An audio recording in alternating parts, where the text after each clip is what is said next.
those that don't know me, I'm Carl Lester, and I'm a retired rocket engineer. I worked for about 33 years in service of our nation, the latter part of which was working in the space program for NASA. So to me that was exciting work, and I wish we were still doing it as adventurously as we used to do, but we won't get into that tonight. I've been a coin collector for about 35 years, and being a native of Georgia, it didn't take me but a couple of years to realize that the smart thing to do would be to focus on Dahlonga gold coins. And I purchased my first Dahlonga piece in 1982. It was about the time of the Eliasberg gold auction, so that was sort of an auspicious time for me to get in it, but I was too much of a greenhorn to actually participate. But I did have enough foresight to at least order the auction catalogs, softbound and hardbound, and I learned a lot from that auction. In fact, I decided, hey, I missed out on something great. I'm going to look for a Dahlonga piece. It took me 17 years to find a really nice Dahlonga piece that belonged to Louis Eliasberg. So that was at a fun auction in 1999. So a little bit about the presentation. In 2014, well, first of all, very few institutions have a full set of Dahlonga gold. And one of those is the Federal Reserve Bank of Atlanta. And I was approached to give them a tutorial about the mint because they had this marvelous set, but they didn't know much about the history of it. So in September of 2014, I went to Atlanta. By the way, it's harder to get into the Fed than it is to get into the White House. You wouldn't believe what you have to go through. But once again, that's another story. Where did they get it? I'm sorry? Where did they get it? Oh, I don't know. I'm going to ask Al Adams about that. I think he might know the answer. But anyway, they really don't display it like they should. It's sort of in a dark place, and we're trying to get them to upgrade their display. But anyway, that's the genesis of this presentation. That's why I came up with these Fed-looking graphics, and I was too lazy to update them. But I did change a few of the slides just for tonight. You might wonder, how did all this get started? How did a U.S. branch mint become probably the leading institution in a sleepy little North Georgia mountain town? It was actually authorized by the U.S. Congress, the 23rd Congress, in March of 1835, and it was signed into law by Old Hickory, Andrew Jackson. Be it enacted that the branches of the mint shall be established in New Orleans, which was a big thriving seaport, in Charlotte, North Carolina, and at or near Dahlonga. There was some debate as to whether it should be at Auraria or Dahlonga, and Dahlonga carried the day. But the two gold mints were in the heart of the Appalachian Gold Belt that ran from central Alabama up through Georgia into the Carolinas. So that was the reason for it, and like everything, even back then, politics played a big part in it.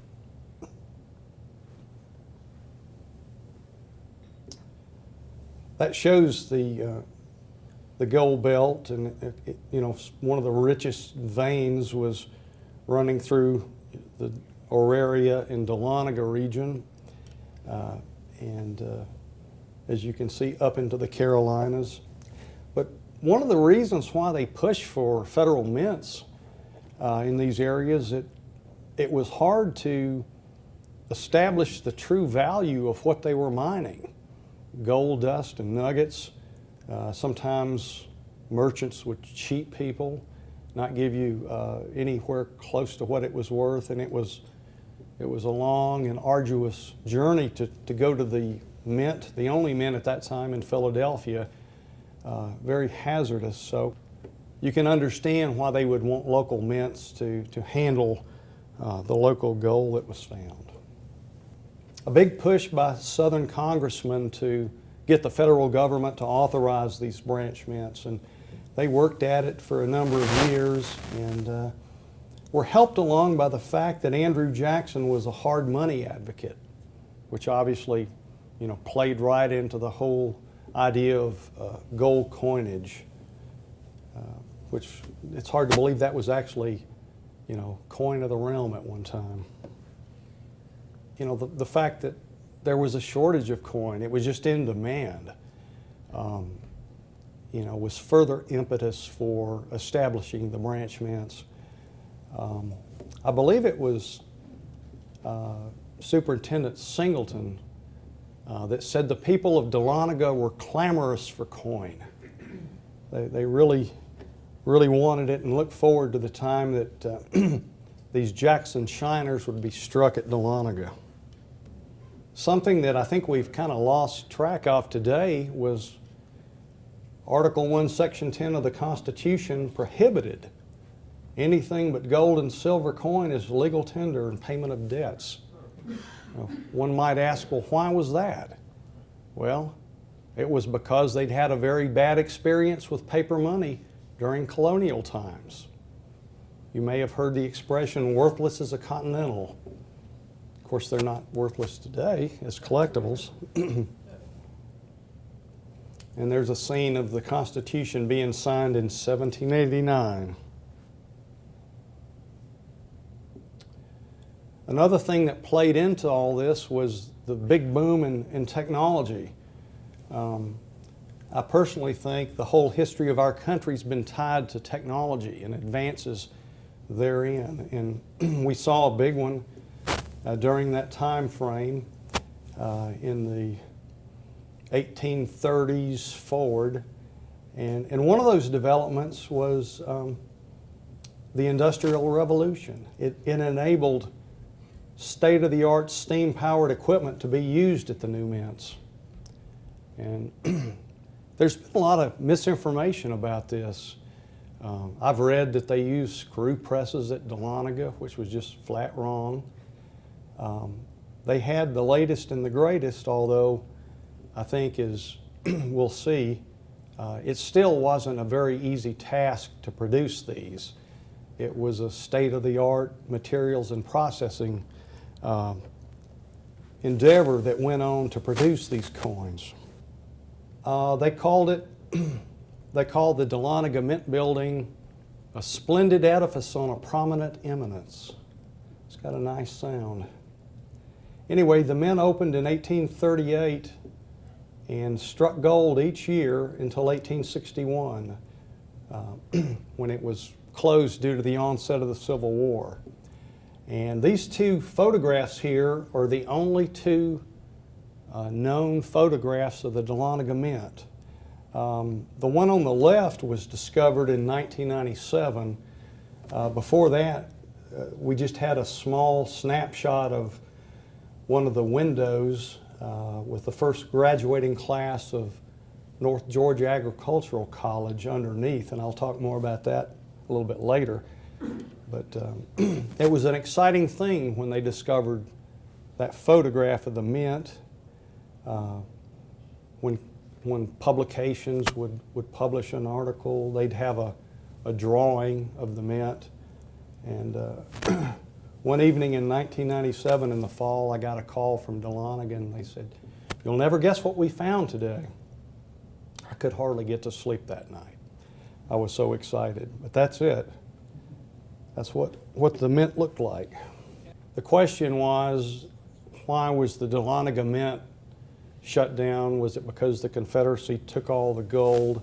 Well, the Confederate government did make a decision not to keep the branch mints in the South operating. I mean, that's a documented fact.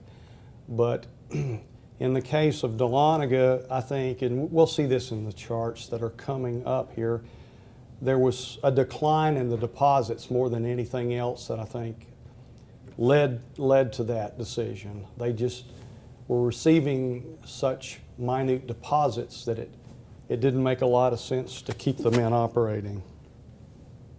Of course, all of the confusion and chaos associated with the Civil War didn't help, in trying to keep something like that going, which would have been, theoretically, it would have been good to get some hard coinage in the South, especially, to pay for war material and things like that.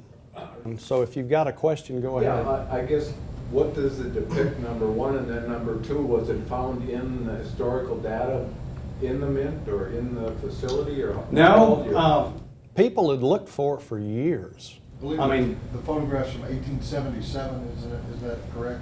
Yeah, that's correct. When did it burn? It burned in December 1878, so we can kind of bound it.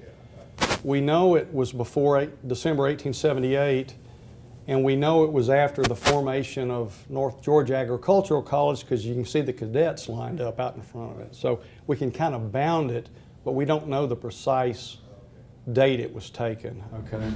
Where was the actual photo found? The photo was found, they were doing a renovation of North Georgia College's administration building. I think at that time it was called North Georgia College and State University. So they were gutting the whole building to bring it up to code and just do a general refurbishment. And I'll get into this a little bit later, but it afforded an opportunity that nobody'd had for at least a half a century to go over and see, the structure that was left after they took down drywall and that sort of thing. But they found it in the archives of the mint, but I think it was in a file. I believe it was labeled old pictures or something like that, but it was not identified as the Dahlonga Mint building. But somebody, with a numismatic background, got in there and they knew what they had found, and like I say, the news kind of spread like wildfire. I actually did a two-part article that was published in Coin World that published that for the first time in modern times back in 1997. Here are the only known paintings and photographs of Dahlonga Mint employees, personnel, that I have been able to find, although I'm on the trail of another one or two, but I haven't found it yet. Joseph Singleton was the first superintendent treasurer who was there when they struck the first half eagles in 1838. James Cooper was actually the third, who served from 1843 to 1849. And I believe, I'm thinking that he was a West Point graduate. I believe that's true. William Grisham was a clerk there during one of the most prolific periods at the Mint, and actually scanned that from one of his ancestors had that. I think it was a colorized or colored photograph, but he was, let's see, the great uncle of the governor of Georgia, Joseph Brown. And Brown appointed him. Who's ever seen a Western and Atlantic change bill? Grisham signed those for the superintendent of the railroad, I guess authorized by Governor Brown. So you can actually, on the bourse floor here at the show, probably find a signature of a Dahlonga Mint employee if you're so inclined. Isaac Todd was the assayer from 43 to 50, and again from 54 to 61, that pivotal year of 1861. Matthew Stevenson was the assayer from 1850 to 1854, and he's the fellow that stood, I guess, on the courthouse steps in Dahlonga on the town square and implored the miners, the local miners in 1849, not to go to California. He pointed to Finley Ridge and said, "There's millions in it." And later his words were corrupted by somebody named Mark Twain, who said, "There's gold in them thar hills." Robert Moore was the coiner in 1849 to 1853. So anyway, that's, I just love the history behind it. And yes, And what is the position of the coiner? I will look. the coiner was the guy that was in charge of the steam presses. Okay. Yeah. He was the technician essentially. He was the guy that operated the steam presses that struck the coins, and we'll get into that. Rossignol, I believe, was the guy's name, that were in between Singleton and Cooper, a person of French origin. Okay, here's kind of a neat chart. It sort of illustrates that that the mint itself was very tied to politics, even in terms of the people that worked at the mint. You can see the change of the administrations, plotted by year, which in that time frame swung between the Democrats and the Whigs. But you can see when a new political party took office, you had a mass change out of personnel. So I think a lot of times we sort of lose sight of that aspect, that even back in those days, politics played a huge role in a lot of things, including minting gold coins. How many total employees? Oh, it varied. There are a lot of, minor employees too, machinists, workmen, things like that. But I'm going to want to say there was maybe at any given time, maybe a dozen or so. I haven't actually gone through and counted them up, but that'd be just a rough guess. Was Kellogg? Any relation to John in Glover six- Kellogg? 59 to 60, was that the Kellogg No. family in California? No, this guy was from Georgia. I think he lived near Dawsonville, but he was definitely, a native to Georgia. By the way, that's my nom de keyboard on the PCGS message boards, George Kellogg.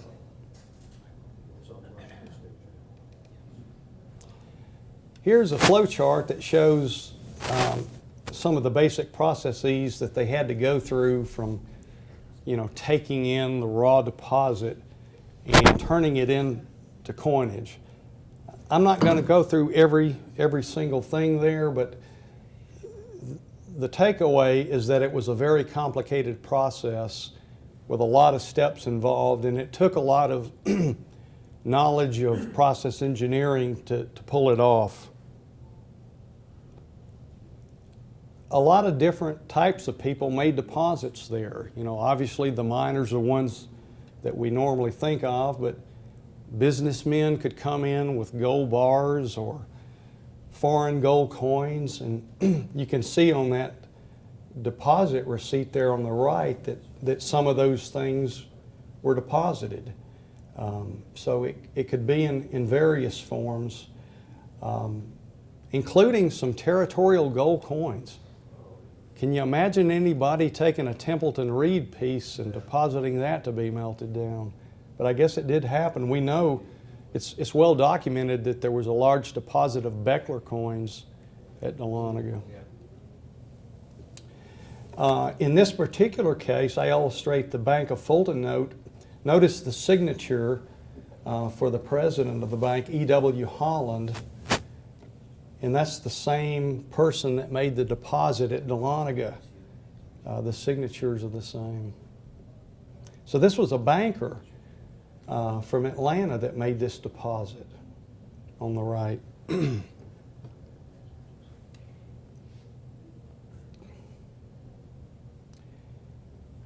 The deposit in whatever form, didn't matter if it was scrap or gold bars, Beckler pieces, gold dust.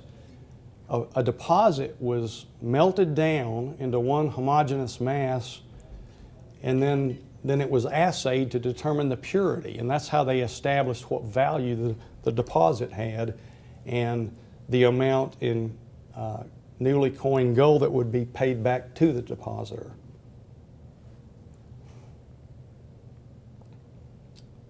There are no known photographs of the inside of the Dahlonga Mint, so I included one from Carson City of the assaying room to give you some sense for what it might have looked like if we could go back in history.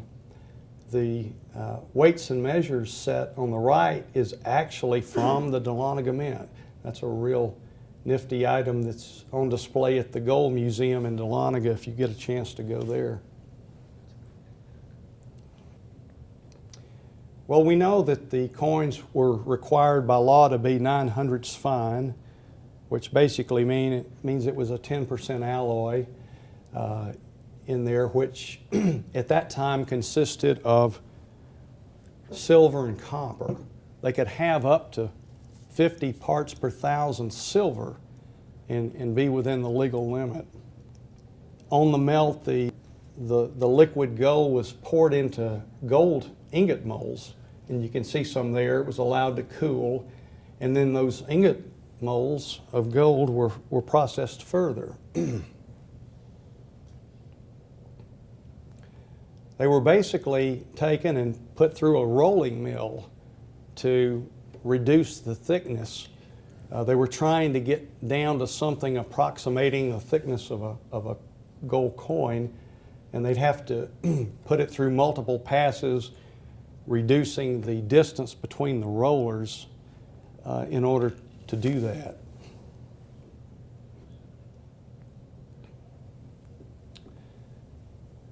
One of the steps that they took to get it, to the exact thickness that they needed for, a $5 planchet, for example, was to pass it through a drawing bench that had a die that was the exact thickness of whatever denomination they were coining at that time. And there's a picture of a drawing bench.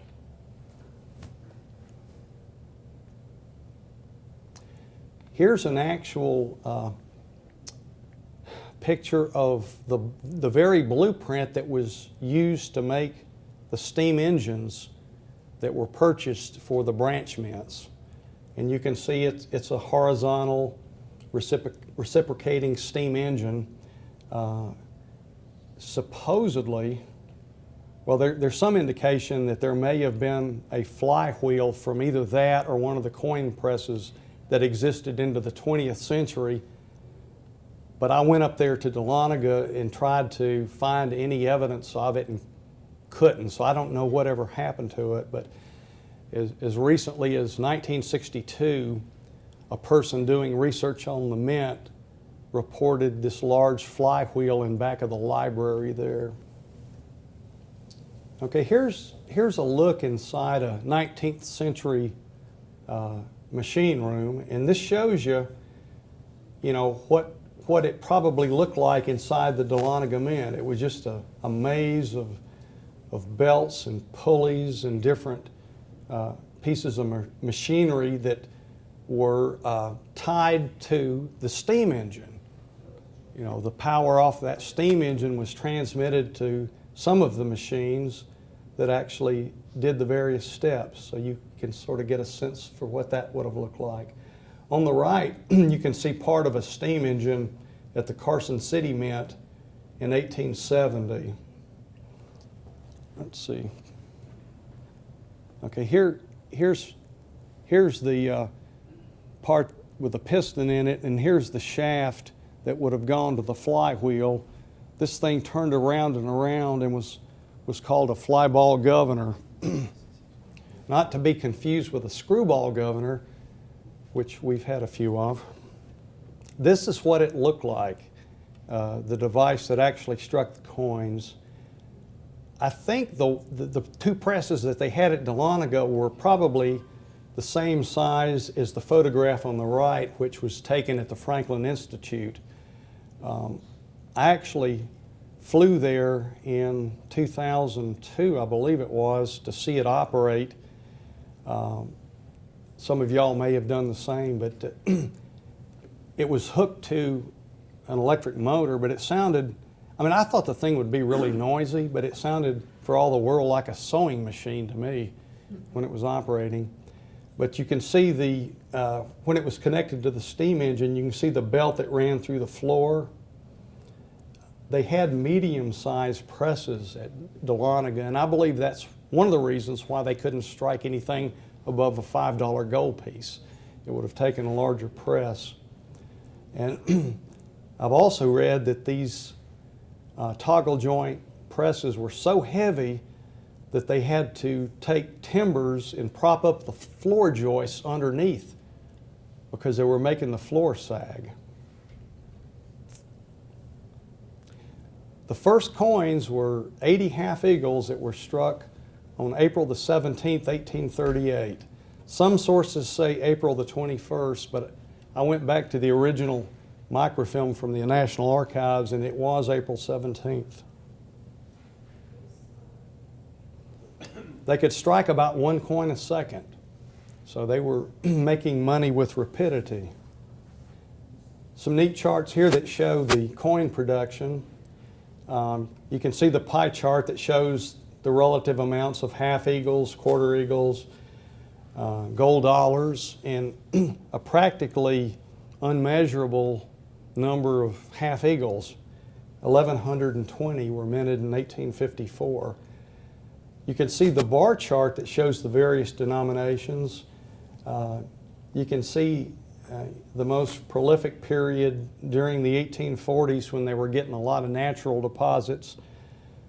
But then there was a big blip in the early 1850s, and that was caused by gold returning from people that had gone out to California. Because one thing the mint did ask was, where did the gold come from? A lot of California deposits in those years. In fact, if you were to just go randomly buy, say, an 1853 half eagle, 1853 Dahlonga half eagle, chances are it's got California gold in it because more than half the deposits that year came from the Golden State. 13 gold dollars were minted each year from 1849 on. The single $3 pieces I mentioned. 20 quarter eagles beginning in 1839 and for each year through 59 except for 1858. And then 24 half eagles which were minted each year from 1838 to 1861. Here's the impact of the California gold rush that I mentioned. A lot of the technology that went out to California was fueled from the Appalachian gold rush 20 years before. I think a lot of that gets lost in the shuffle of history. It's a good thing, I think, that California gold was coming in because it may have signaled an earlier end of the southern branch mints than we had because that newfound gold was coming in. And you can see, you know, for the years, especially 1851, 52, 53, and 54, you know, what a huge role California gold played. Here's a 10 coin typeset. Some people say 9 coins, but I count both the small letters reverse and the large letters reverse on the half eagles with a reverse mint mark. 3 types of gold dollars, 2 types of quarter eagles, the single $3 piece, and 4 types of half eagles. Here's an example of the type 1 or Liberty Head gold dollar. It was minted from 1849 to 1854. It's actually got the same Liberty Head that the $20 gold piece has, at least in rough terms. That's one of my pieces, and this one came from the Eliasberg sale, which I got at the Fun Show in 1999 in a heritage auction. It's the smallest federally minted coin. Here's the Type 2 Indian head gold dollar. It was only minted in 1855, and I believe 4 of the 10 type coins are 1 year only, which makes them very much in demand and hard to come by the way. The 55D gold dollar, it's one of the rarest, most expensive, and hard to find coins out there. They're in constant demand. You can find them with a full date, which are more desirable than the ones with a weak date or partially missing date. Here's the Type 3 Indian head gold dollar, minted from 1856 to 1861. Pictured is the very coveted 1861D gold dollar.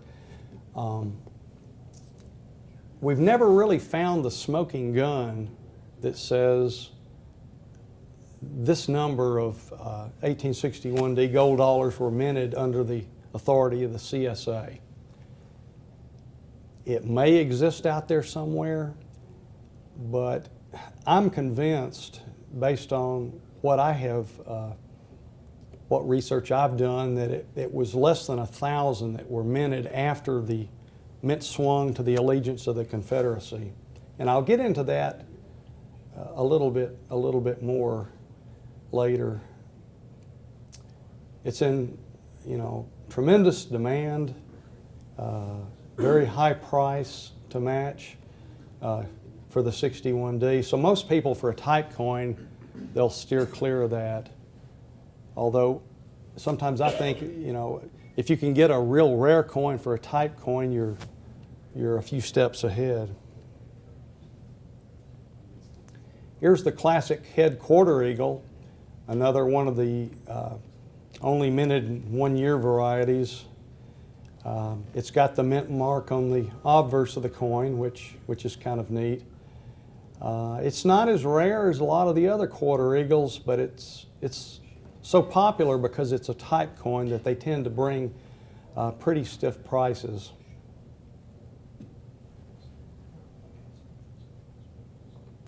Here's a cornet head quarter eagle. This one was minted from 1840 to 57, skipped 58 and then struck some more in 59.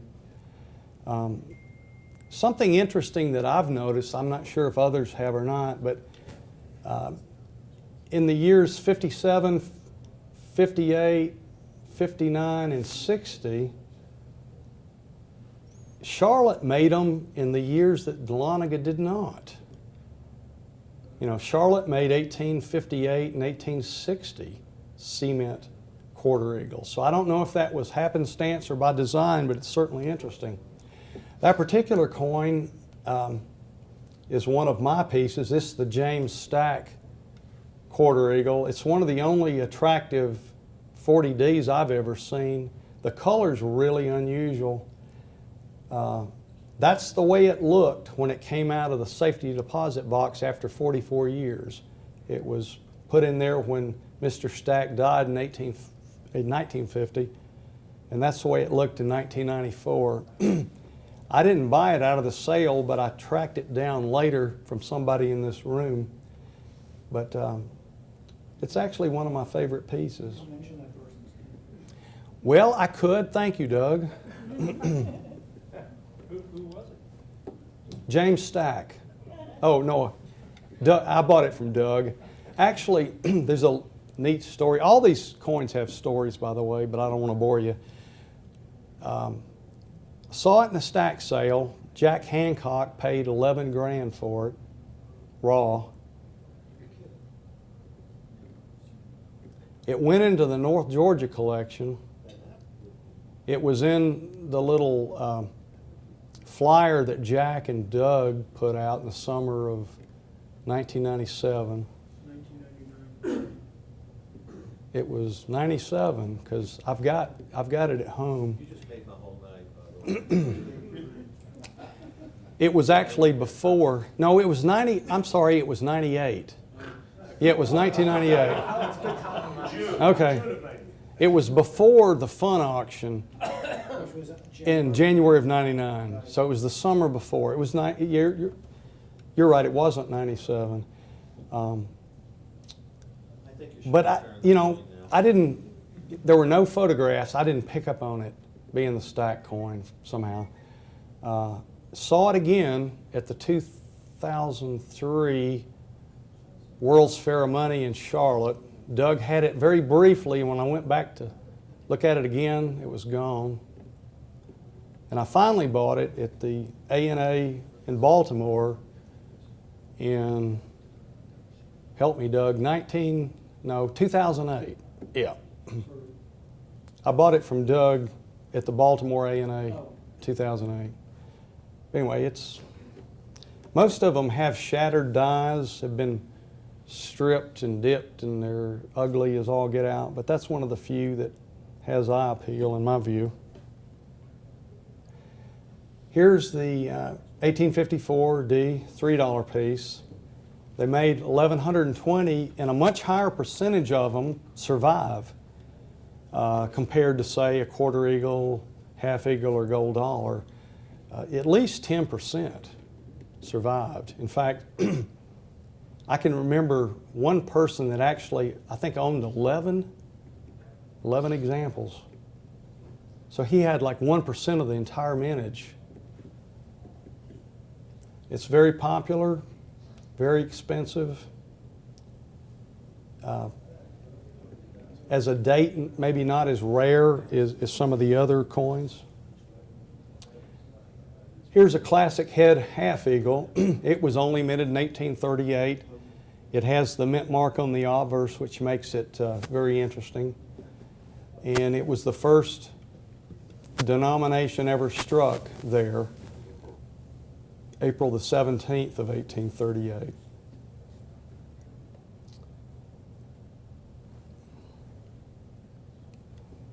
Here's the cornet head half eagle with obverse mint mark.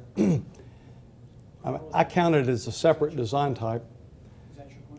That's not mine. I tried, when I picked the photographs, I tried to pick by photograph that illustrated, the features on the coin as opposed to being all mine or any other consideration.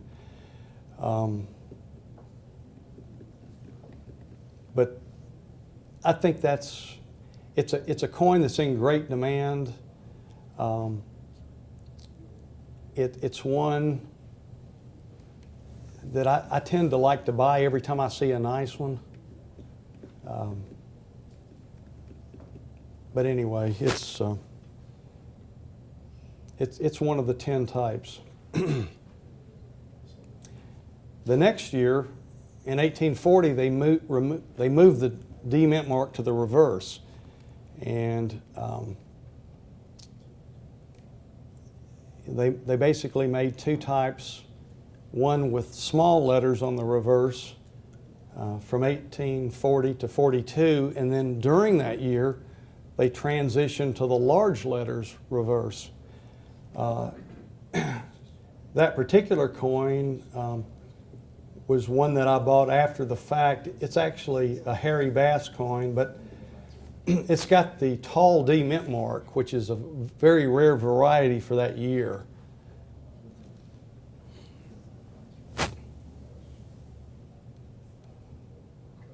And here's the cornet head half eagle, mint mark on the reverse, large letters, a lot of different years to choose from. That is my 61D. It was graded in 2004. It's never been regraded. It's the most original uncirculated 61D I've ever seen. JD called it a dirty unk. I just like the sound of that. But anyway, it actually came out of the woodwork from a family that had ties to Lumpkin County, Georgia, which is Dahlonga is the county seat. And anyway, somehow it wound up in my set. Once again, using data that I have accumulated, I believe that after the allegiance swung to the Confederacy, they made no more than 1,000 additional half eagles. Now you might ask, well, what am I basing that on? Well, I'm basing it on some hard data points, and one of them was that we know the records were turned in for January and February by, to the federal government by Dahlonga. And then we know that at the end of the first quarter of calendar year 1861, that it's well documented that the Dahlonga Mint sent $6 in assay coins to the Confederate capital of Montgomery. Now what does that tell us? It tells us it either had to be 6 $1 pieces, which would have been totally out of family for a month's production, or it had to be a $5 piece and a $1 piece. Theoretically, it could have been 2 quarter eagles, but we've never seen any evidence that they minted quarter eagles in Dahlonga in 1861. R.W. Julian had done some research that showed that during that period in time, the mint was sending 1 assay coin for every 1,000 coins minted or part thereof. So that's where I'm getting the less than 1,000 from. Something else that I've noticed is that if you look at the amount of gold on hand at the end of the first quarter and compare that to the end of the second quarter when the mint shut down, you see 2 things. You see the amount of bullion accumulating by a certain amount, and you see the amount of coins on hand decreasing by almost an identical amount. What does that tell you? That tells me that they were taking in the deposits and paying depositors with coins that they'd already minted. So I don't think any coinage took place in Dahlonga after the end of March.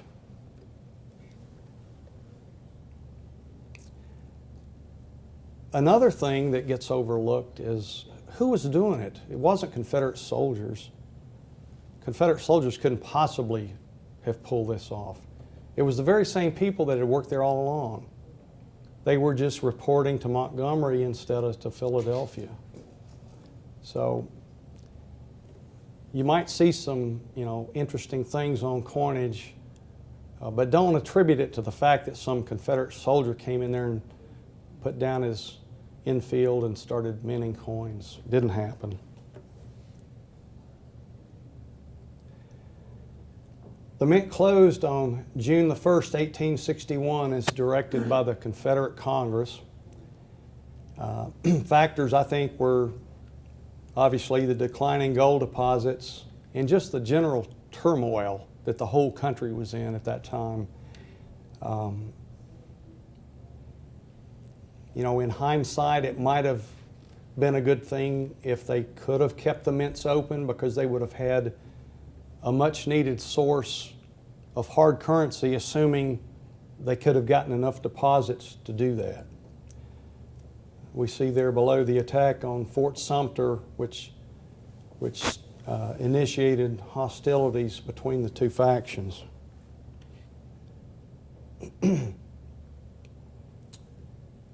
The mint served as an assay office for the Confederacy during the Civil War, and afterwards they tried to auction the building off and couldn't get anything but a ridiculous offer for it. I think it cost about $70,000 to build, and the only bid they got was $1,000 and some change. So they decided that the smart thing to do would be to donate it to the state of Georgia for use as an educational facility, and it became the main college building for North Georgia Agricultural College in 1871. There's a cover written from the president at North Georgia Agricultural College to Alexander H. Stevens, who incidentally happened to have been the vice president of the Confederate States of America.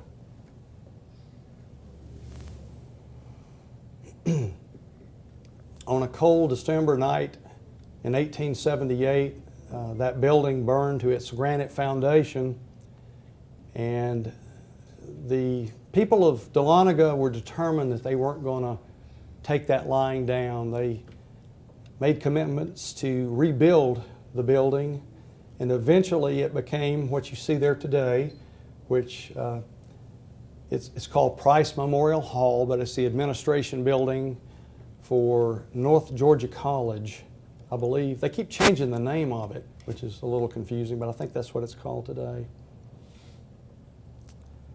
The back of the building, you can see sticking out to the left, it was actually shaped like a block letter T. And the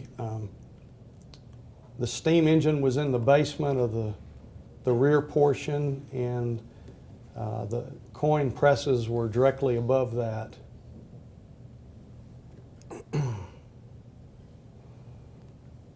Here you can see two different views of the building today. I'm going to point out the original part of the granite foundation. It's the part right there on down.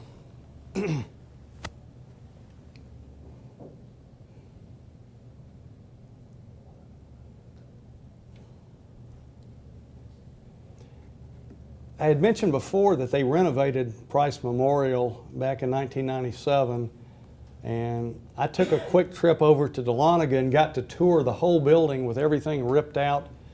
And what you're looking at there is some of the exposed rubble work in the basement of the mint. The interior was rubble work, but it was finished on the outside with granite. So that's what it would have looked like if you could go back in a time machine and walk down into the basement of the Dahlonga Mint.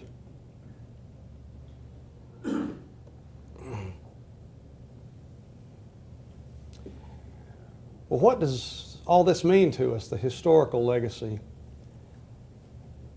As an institution, one of 8 mints in the country's history, it did serve a good purpose in providing a much needed hard currency during antebellum times in America, especially in the antebellum South. It did suffer, as I mentioned, from declining gold deposits, although it was buttressed for a time with gold coming in from California. A lot of that tailed off in 1854. Why? Because they made the U.S. branch mint in San Francisco that particular year.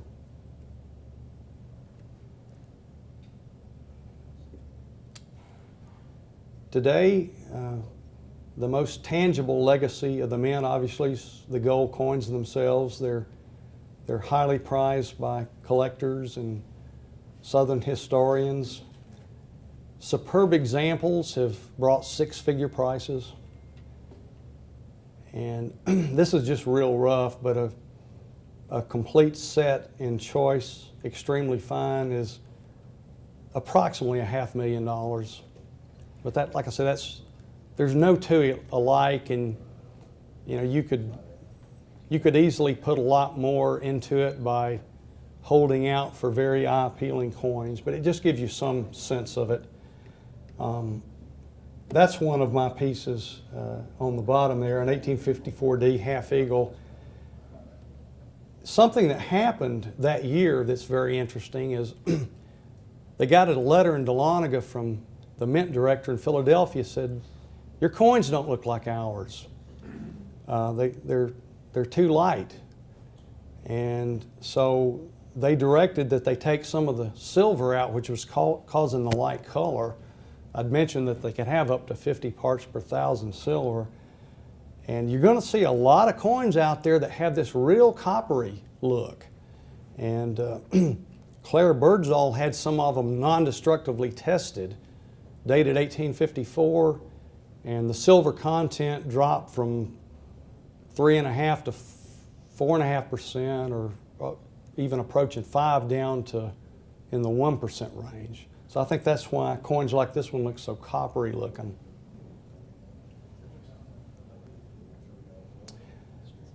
Here's a bibliography for those that are not familiar with it, want to take some notes, jot those down, but those are all excellent sources. One of the things that was done back in the early 60s was a Georgia congressman had the National Archives records for Dahlonga microfilmed. So that's a great boon to researchers today. Get a copy of those microfilm rolls if you really like this stuff, want to dig into it. And this is what you used to see in Coin World when they publish an article about Dahlonga. It's very similar to the photograph, except it's a mirror image, I've noticed. But this is all we used to have. Now I'm gonna open it up for Q&A if anybody has any more questions. Can you go back to the chart that showed the amount that was being deposited? So The coin production by year? yeah. Okay, You sure. look at that chart, 'cause that- Yeah. There's a ways- Oh, that one? That one. Okay. So I guess the two questions I have is, I think you said 1855 was a rare year. There's a rare date in 1855. The gold dollar particularly. Right, but there was a huge amount of coinage that year, so why is it that you had this big increase in coinage and there was a rare coin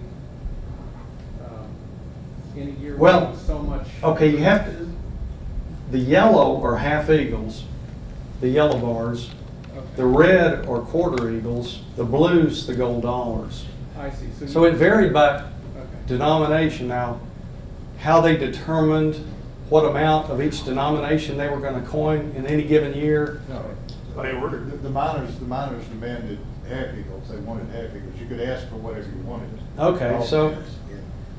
So we can only conclude from that that the, They preferred half you know, eagles. the half eagles were the denomination of preference. The other thing which is interesting, and I wanted to confirm this, is that you had these higher bars, and then it collapsed in 1857.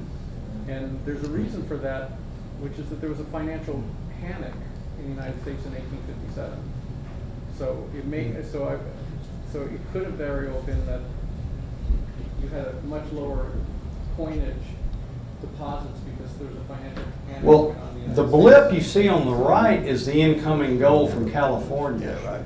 So it basically curtailed when, instead of hauling it back to Georgia to deposit at Dahlonga, they turned it in San Francisco. Are you talking about the 50s, early 50s? I'm just talking about 1857. So you had a This is the blip I was talking about. right. So So- you have a big spike in 55, 56, and then it collapses in 57. That's more due to the fact that the gold was kept in California. Yeah. The And not financial because of the panic. financial The financial panic. panic of '57 didn't have anything to do with miners mining gold. They mined the same amount Well, probably. but if there was a financial panic in the country in 1857, I'm not sure how much, whether people would have put anything into deposit that year. It'd be interesting to see whether in 1857 in San Francisco, you had the same effect. They strip a lot. I mean, 57 has 20s. Since the ship came up, they're very, very readily available. How many But they he's talking about strip the that? miniatures. The Yeah. actual amount of gold depends on how much the miners mine. Right. And like you said, starting in 1854, the mint opened in San Francisco, so they weren't shipping gold back. New Orleans, most of its gold came from California. Okay. You know, Well, I'm just after raising the 1848, potential that 1857 collapse was due to there was a financial crisis in the U.S. It may be that the scale is a little compressed on that chart, but I don't think there's any significant drop from 56 to 57 Yeah. at Dahlonga, because it,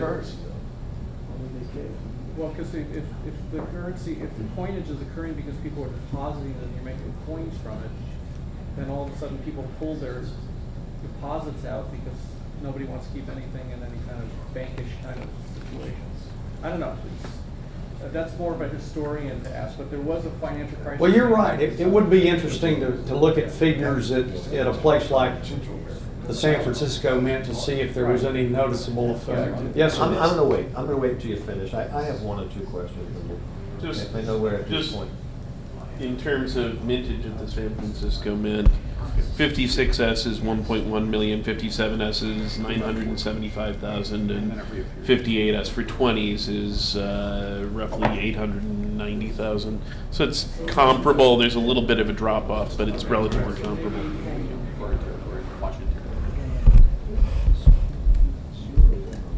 Any more? Paul, you started off, and by the way, this is as good as I've seen, and I hope you publish this. This is brilliant. Well, thank you. I appreciate really, it. really, and I tip my hat, all these years, I absolutely am taken by it. But I have a question. You Sure. said the branchments you started, and you took it to the direction of Dahlonga. The two questions is my compatriot who I speak to 10 times a week. Why the inconsistency in strikes? Why? What made you so? Well, even within the same year at the same place. Why? Do you mean specifically at Dahlonga or Yeah, just? specifically Dahlonga. Let's inform this. Well, Then I got a second one. I think several things could have been going on. I think some of the planchets may not have been annealed properly. Do y'all know what annealing is? Yeah, we do. It's a softening of the metal prior to striking. I've heard that some of the metal suffered from work hardening. I think the majority of the reason you see Charlotte and Dahlonga so poorly struck has to do with the dies were sent unhardened to the mints. So they hardened them themselves, they basined them there, they ground them, basined them, and then they hardened them. No, If they did not impossible. properly basin them and harden them, Dave Bowers discovered years ago that the reason New Orleans mint silver dollars are always weakly struck, they aren't really weakly struck. It was improper basoning. Basoning is the actual curvature of the dies. So if they were improperly basined, then you wouldn't get. Well, how Trying to get emotional. I mean, that's an interesting if we're not theory. Properly. What about a coin like the 1855 gold dollar, Yeah. which you Right. could have I think you that's could have a run the whole combination. mintage off in a few Right. minutes. But you're right. Full date, Right. some that several of the digits are missing entirely, Right. probably struck within minutes of each other. No, I disagree. I think you had chimpanzees striking. I'm serious, you had imbeciles, excuse me, incompetence working. Personally, I think that's the answer. Are you from the north or the south? You know I'm a son of the You know I'm from the Yes, sir. One of the things But you think about. excuse me. Go ahead. Sorry. Yours is, I don't buy that, and I don't mean to be emotional, but it just doesn't make any sense, other than the fact it's just technologically an error. Simply, they There, just weren't into their work. I've heard ethic. people say that they shipped cast-off dies to the branch mints. No. You're not buying that. That's not true. The other thing, I think it's just political, it's political. Hmm. You'd have the chart that shows there's new people every 4 years making the coins. Some of the guys were really good. but it would have been in the Some same, of the guys it didn't could know have what they been in were the same, doing. it could have been in the same year. The Well, other- you let me don't ask- see that kind of turnover at the Philadelphia Mint. That's right. But that's. I mean, different. like, It's that would different. explain This is a- exactly why you this is a have the- backwoods province. Yeah. Adam Eckfeld was there. Let me ask you another one. Sure. You know, and then I'll give the microphone to JD, all right, but why only one $3 gold piece, and whatever happened, because this goes back before your time, I was just a little in at the time, and I am from the south, by the way. Why didn't they make any at Charlotte at all? Yeah, but why Yeah, I don't one year? know. Why People one weren't year? buying lots of I think it was something new and different. They wanted to try it. And then they just Maybe threw it in. we're even encouraged to try it by the leadership Well, in if they- Philadelphia. One more. Mayor. But then, on the other hand, the denomination may have not been very popular. Nobody asked for it. So, like JD said, they tried to please the customers. They gave them what they wanted. But they were still striking them in San Francisco for the next several years, few years, I should Yeah. say. Let me ask you another one, because you did start off on Southern Mints.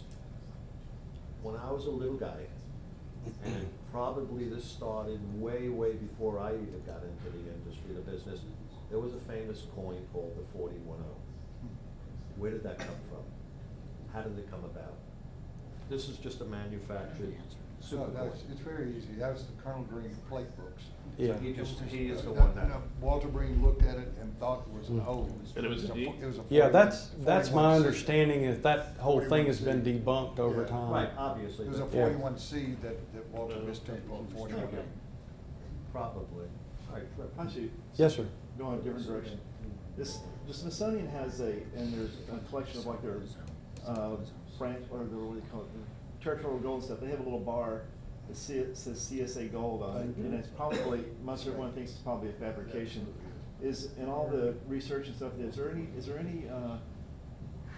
ingots or anything from the Georgia, or anything, any rumors of it or anything like that? Or do you know what I'm talking about? Yeah, I do. We know that they made silver ingots, because we've seen, there's a small number of receipts that are still extant for those, which are, very expensive pieces of memorabilia. I've never seen, or heard of a bar that's been found. Not to say that they, Smithsonian has one about that big, it says CSA Gold on it. yeah. And some- That doesn't sound right to me. There's so many little tiny letters. Would be That's, cool if it was that's original. not what they looked like if they had made them, so I would tend to discount that. Well, I mean, how many U.S. Mint issued gold bars have we seen in the flesh in the 20th century? I've seen 4 San Francisco Mint gold bars that are real. I don't think I've ever seen Philadelphia Mint. They're always New York Assay Office. Right. So I mean, it's All just that a stuff- weird thing. Yeah, it got melted, made it into coin,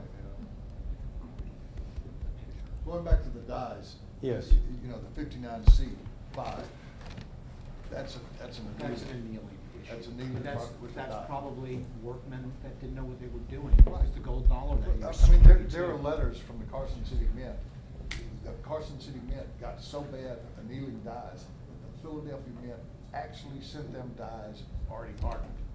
Yeah, They're the gold only, quality as far as I know, Carson that's the City only gold coins are time. Generally very good. Yeah. But you don't have issues like that in the old mints. Think about it. Yeah. Well, no, but no, did again, they have the same political turnover? And one of the things that would be interesting to do is look at the issues that are crappy and look at the political Well, the chart that appointments. he had, actually, you can just look at Yeah. that chart. Go to the chart that you had with the different, with the employees. with the red The triangles. appointments. Okay, yeah. appointments. The political turnover? Look, Yeah. just look at But the it's usually years. crappy when there's a change and get better with time. Exactly. Yeah, the guys learned how to do it, yeah. There it is. Remember, they sent Philadelphia employees to all the branch mints to teach them how to anneal the dies. So, and okay, all just the as an plants and example, everything. there's a change in 1855, and the quality in 1855 is terrible, Mhm. just as an example. Yeah. That was the What happened with superintendent and 1856 treasurer. quarter eagles? Well, I mean, if the superintendent They were tripping. turned over, he might have appointed, people to work he might have appointed a new coiner, he might have appointed, And he came in at 56. So that doesn't hold water, Doug. What's that? The chief coiner from Moore was there from 51 to, looks like the middle of 56 when he was replaced by Field. Is that who that is?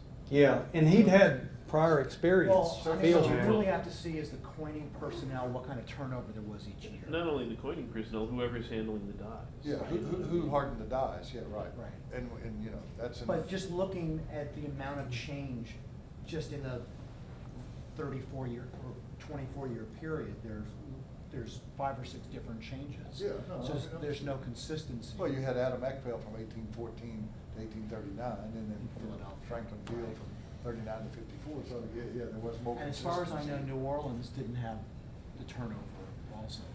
I know San Francisco. Right. Well, if I'm reading the chart right, there were only 3 different coiners.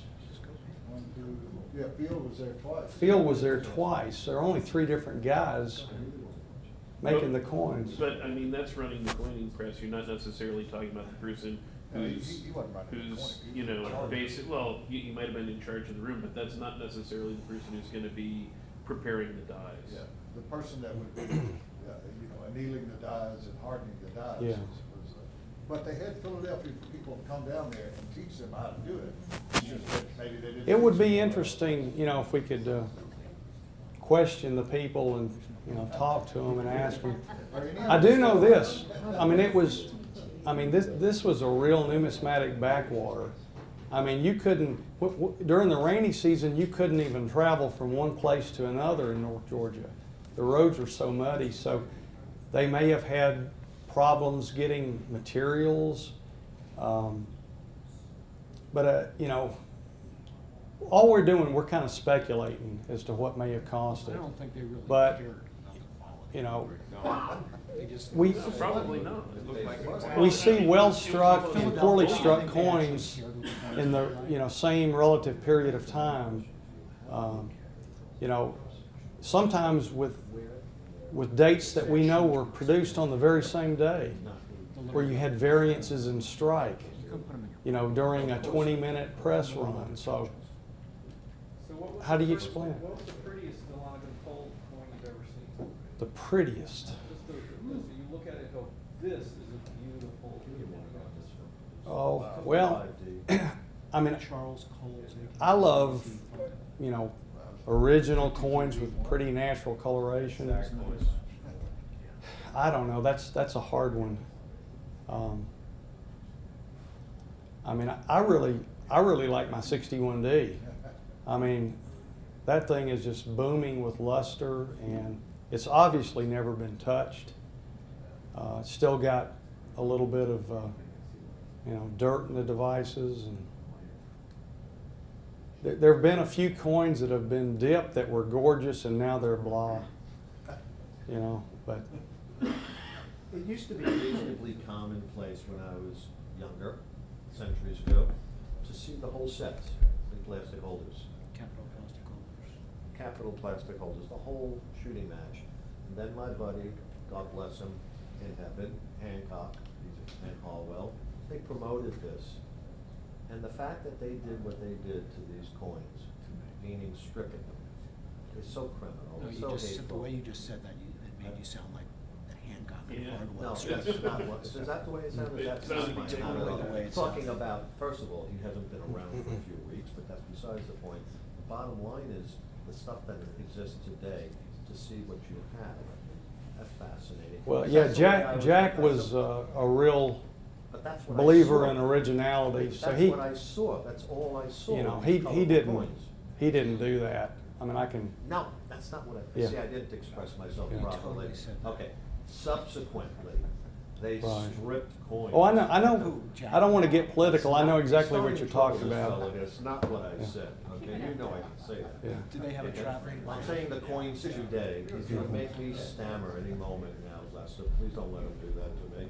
The coins we see today are stripped, 80–90% of them or more. Yeah. And it's so criminal for what I saw back when. And I don't really understand it, because in most collectible fields, you know, whether you're collecting 17th century French antique furniture, original finish is everything. Right. And I don't get it myself. There was a time that the services were giving out more grading points for a bright coin, and it went where it went. Now you do. You know, I wrote an article for the Coin Dealer newsletter talking about the originality of Dahlonga gold, and I did a little getting up on my soapbox on that. But yeah, I mean, but the real hardcore guys love as much originality as you can have, and won't go near these strip pieces. I can just tell you that.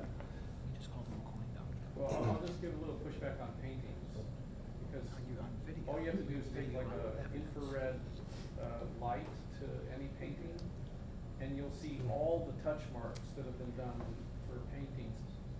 It's like, there's actually relatively very few paintings that have never been touched, because the person who Yeah. buys it looks and says, oh, it's filled, it's breaking up here, or there's this hole here. And people over time have filled these things in, and when you look at it, it doesn't look like it's taken infrared, you can see all the things. So I'm not sure it's painting. Yeah, this is a little different. I mean, this is taking a, you know, a coin, for example. Well, the Cole's 38D. I might as well just say it. The specialist thought it was one of the prettiest Dahlonga 38Ds ever. had gorgeous coloration. It got dipped, and now it's a widget in my book. But any more? Thank you.